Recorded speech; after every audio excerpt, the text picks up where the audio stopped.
Dit is 'n onderwerp wat aanhou skok en He ontstel. was shot in the back of the head here, execution style.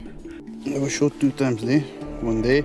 Plaasaanvalle is sinoniem met geweld, aanrandings en moord. Die afgelope week was daar 7 afsonderlike aanvalle waarin 4 mense dood is. Die voortsleepende probleem noop boere om hulle veiligheid in eie hande te neem.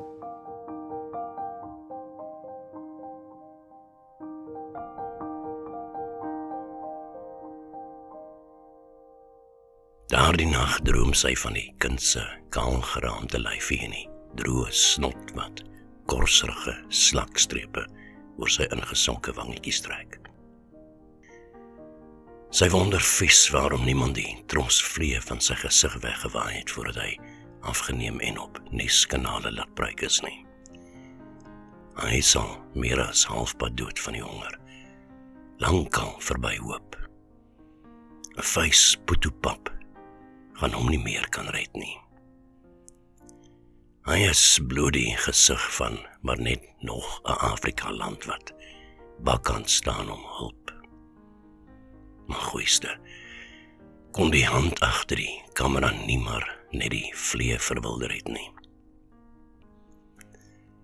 Irma gooi die duwy geïrriteerd van haar af en kom oorend. Herman mompel iets onhoorbaars in sy slaap en draai om op sy ander sy.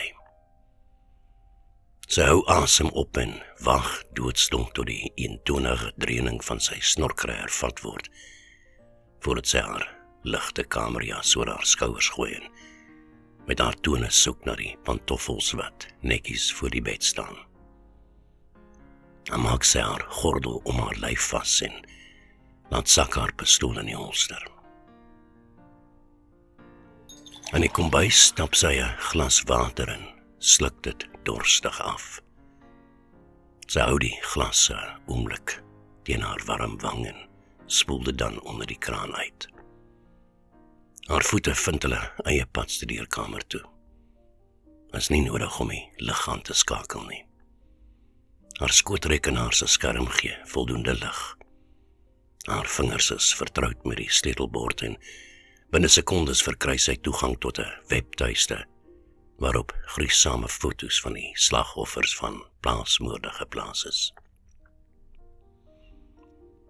Waarom word hierdie skokfoto's nie op die aandnuus gewys nie? Waarom word 'n hongerkind aan die wêreld opgedis, maar die bykans 200 kap- en steekwonde aan 'n vermoorde boer se liggaam is nie nuuswaardig nie. Die hemel weet, haar hart krimp van jammerte vir die arme kind. Niemand verdien om van honger om te kom nie, veral nie 'n kind nie. Maar wat sy nie kan verstaan nie, is hoe 'n uitgeteerde klein asempie van iewers op die vasteland die hoofnuus haal, maar die net so 'n weerlose oupaatjie op ons eie voorstoep, wat soos 'n dier aan die hand van 'n terroris gesterf het, word gereduseer tot 'n onsigbare entiteit. Waarom word die een se droewige lot sensasioneel genoeg geag om simpatie en hooplike donasie mee af te bedel, wanneer die reënboognasie voor die TV aansit met hul aandete op hul skote, maar die ander se lot word as 'n nagedagte iewers onder aan 'n dagblad se bladsy 3 genoem. Sy vroetel in die lesenaarslaai en haal die halfleë pakkie sigarette uit wat sy daar hou vir tye soos die. Die aansteker se vlammetjie dans strydlustig toe sy die sigaret aansteek en die nikotien diep in haar longe trek. Sy blaas die rook met stadige, doelbewus gekontroleerde bewegings uit en wag vir haar hartklop om te bedaar. Wat help dit sy ontstel haar so? Hulle het genoeg van haar gesteel. As sy nie oppas nie, kry sy wragtig nog op die kooptoe beroerte en wat dan? Dan het hulle na alles tog die lekkerste gelag. Sy druk die sigaret dood en kom regop. Die gang wat na die onderste badkamer lei voel vanaand ekstra lank en sy maak haar rug hol vir die skadies. Agter die geslote deur haal sy haar gordel af en sit haar vuurwapen binne bereik neer. Dan eers trek sy haar kamerjas uit. Haar nagrok is dienlik en ordentlik en sonder enige fansigheid, wit. Sy snorklaag wrang en bondel die sagte flennie in haar vuiste, voordat sy die materiaal oor haar kop trek en een kant toesmyt. Sy is maar, te maar. Daar is donker verdwaalpaaie tussen haar knobbelrige ribbes. Die kleur van haar tepels is vaal. Haar naaltjie is blote verpoosing halfpad soontoe. Sy skeer of waks nie daar nie. Dis niemands land wat haar aanbetref, iets wat verdra moet word, want is so onbetwisbaar daarin funksioneel. Onbeduidend, nikszeggend en klinies. Dit waarin daardie hond hom aan vergryp het. Dit wat hy teen haar wil en ten spyte van haar smeekinge wreed geplunder het. En die hele tyd wat dit gebeur het, het sy in haar sterwende pa se oë gekyk. Hy het haar vernedering aanskou waar hy hulpeloos in sy bloed gelê en roggel het, nadat hulle sy keel opgekerf het met die stomp broodmes, wat sy in die tuin gebruik het om eindjies mee uit te steek.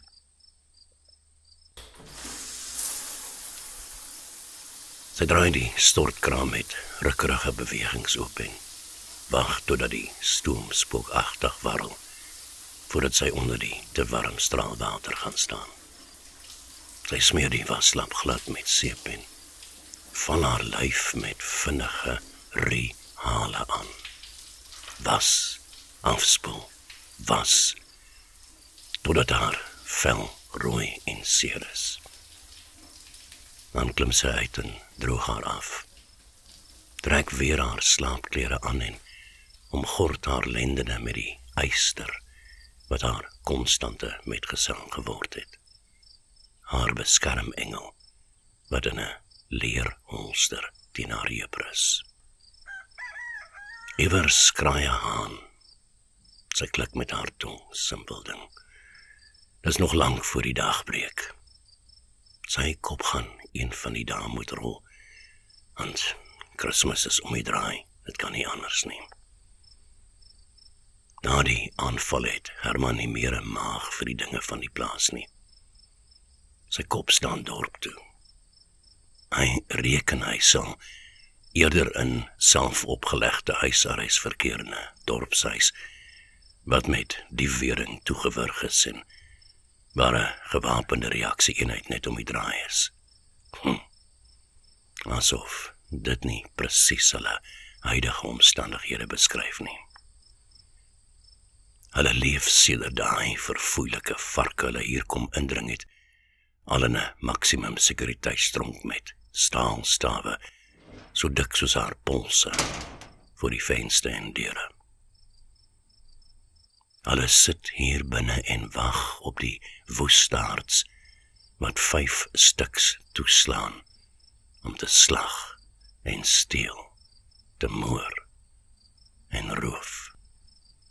Sy spoeg voordat sy haarself kan keer. Die bitter smaak in haar mond is net te erg om in te hou. En die kombuis haal sy haar knieskottel uit. Broodmeel, gis, sout, suiker, lou water. Haar hande raak besig asof dit vlug vir haar gedagtes. Sy knie die brooddeeg eers metodies met slap vuiste, wat nes haar gedagtes nie dadelik deel van haar lyf is nie. Maar dan fladder die onthou weer soos 'n swerm versteurde duiwe in haar kop en haar vuiste span stywer. Sy slaan die deeg herhaaldelik met wit knekels verwoed, driftig, totdat sy uitgeput op die stoel neersak en na asem hyg. Sy haal 'n doek uit die laai en bedek die bol deeg daarmee. Dan dra sy die skottel tot in die spaarkamer naaste aan die kombuis. Sy plaas die skottel in die middel van die spierwit 3/4 bed en maak dit toe met 'n lappies kombers wat sy self gehekel het. Haar hande verstil met eens en sy staan 'n tree agteruit. Dis op hierdie bed waar die vreedhaat haar herhaaldelik verkrag het. Dis op hierdie bed waar sy die voesgeslaande deeg neerlê. En dis op hierdie bed waar die deeg uitreis en bopens maak. Hy sê het. Haar en Herman se huwelik is kinderloos. Maar toe die verkragter sy distelsaad in haar stort, raak sy swanger. Oudok het na die verkrachting antiretrovirale middels voorgeskryf, maar nie hy of sy het eens aan die oggend daarna pil gedink nie. Sy het haar swangerskap beëindig op 'n mislike, reënerige donderdagoggend, toe die wasempatroon teen die dokter se spreekkamer na kleurlose bloedspatsels gelyk het. Haar hart het saam met die piep op die monitor ophou klop. Woede het wurgend in haar keel kom sit. Die drukpot binne haar het stoom opgebou wat haar wou laat gil en skree en skop en slaan. Maar haar tong was stom, lam. Soos toe sy onder hom gelê het en sy sweet suur in haar mond gedrup het. Die mes die in haar keel was, net te skerp en te naby aan haar weerlose aorta. Net een skrou, een beweging, het sy duivels oog getart en hy sou haar slag soos 'n brandsiek skaap. Sy het gekies om willoos slagoffer te wees, om hom die opwinding van 'n striweling te ontneem. Sy het daar gelê soos 'n dooie toe hy hom dierlik aan haar lyf vergryp het. Hy, indringer, vreemdeling. Sy wou bid om hulp, maar daar was nie woorde in haar kop nie. Haar lyf het verraad teenoor haar gepleeg met die onnoembare. Die etterige sweer in haar siel, wat steeds bly bloei en stink en vergiftig. Haar spiere het krampagtig saamgeruk, sommer so, sonder dat sy dit wou hê.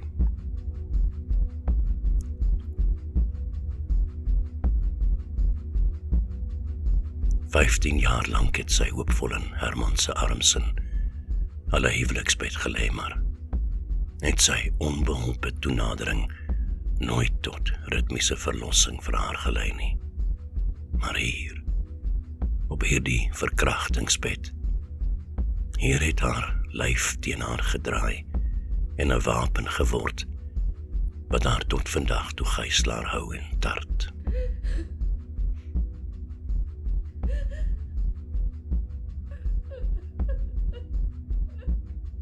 Die skok het haar tot aksie gedryf. Sy het die lem teen haar keel met haar kaal hande vasgevat en vorentoe en opgestamp teen sy ligpyp. Die onverwagsheid van haar aanval, terwyl hy hom nog aan haar vergryp, het hom onkant gevang. Hy het begin hoes van die bloed wat in sy keel afstroom. Sy hande was vir 'n oomblik dom en kragteloos. Sy het die mes by hom gevat en dit tot by die hef in sy linker oog gedruk. Hy is onmiddellik dood.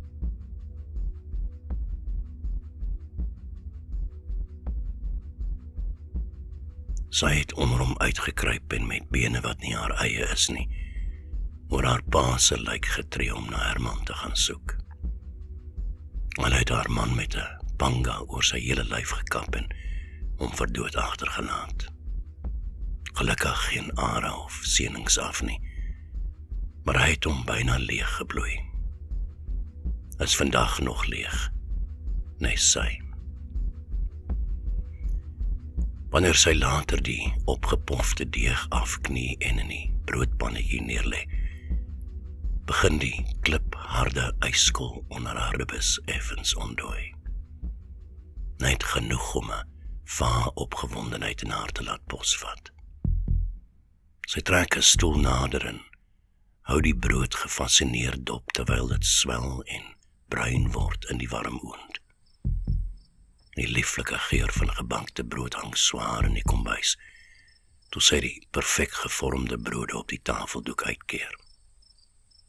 Sy kan dit oor en oor doen elke dag van haar lewe, en steeds sal sy haar verwonder aan hoe iets wat onder 'n mens se vuiste deurloop en as gevolg van geweld opswel asof dit vrot, kan brood word. Lewegewende brood. Iets heeltemal anders en goeds. Iets nuttigs en heels. Van verkragte tot oorwinnaar. Van verminkte tot oorlewende.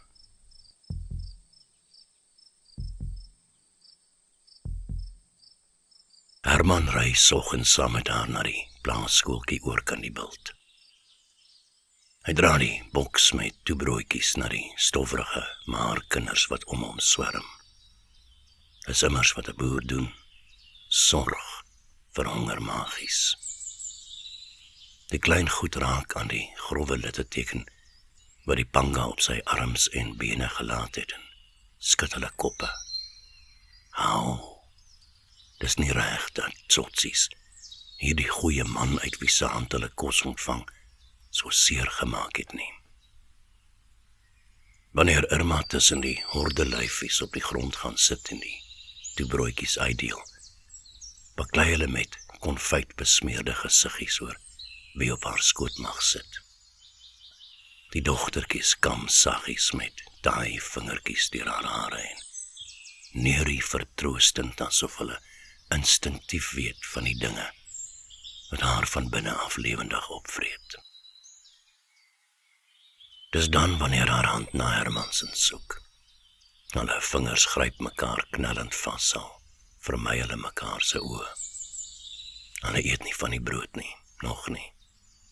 Maar op 'n dag sal hulle wel weer honger word en eet uit die goeie gewer se hand.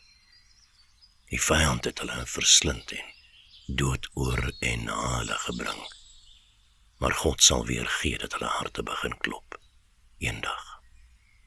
Want al voel hulle tans God verlate, is hy tog met hulle. Hy gee die kinders 'n vrolike gekwetter as balsam vir hulle stikkende gemoedere. Dit is die reismiddel wat haar en Herman se vervlenterde binneste weer sal maak die. Hierdie kinders lewe immers. Hulle hartkloppies is nie stil nie.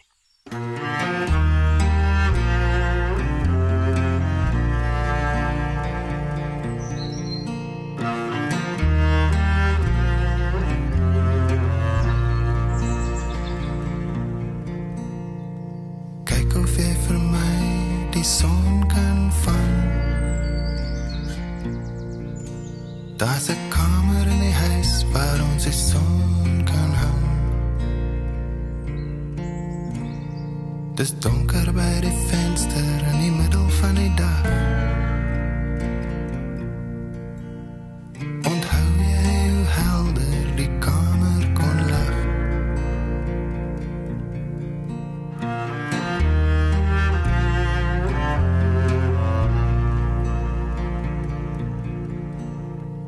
Kyk of jy vir my die son kan bring. Daar's 'n liedjie in die gange waar die son kan sing. Dis stil in die hoeke hierdie koue seisoen. Kan jy sien wat die wind en die reën aan my doen?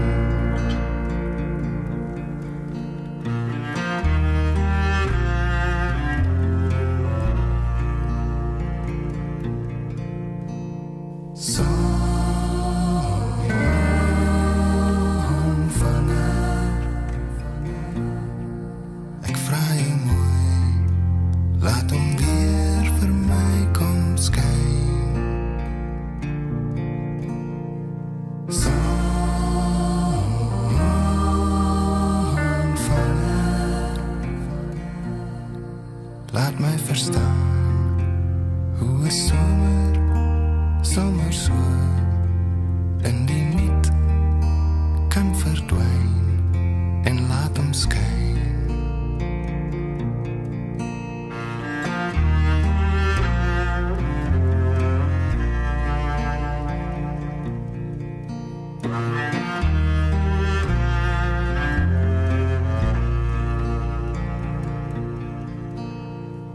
Kyk of jy vir my die son kan kry. Daar's 'n huisie in my hart waar die son kan bly.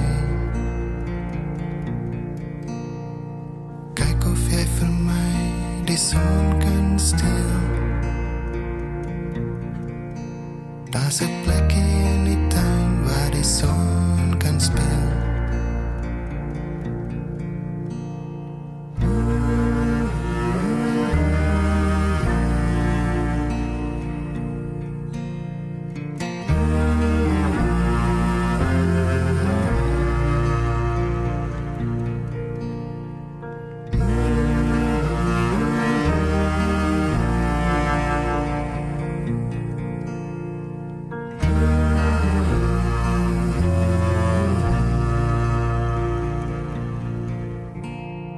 Bring 'n bietjie lig vir die draaie op my pad en 'n handjie vol strale vir die donker in my hart. Sonvanger,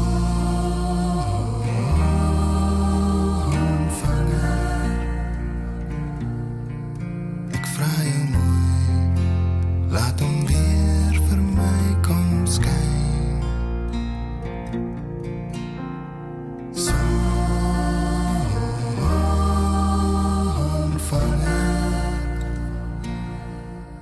Laat my verstaan hoe 'n somer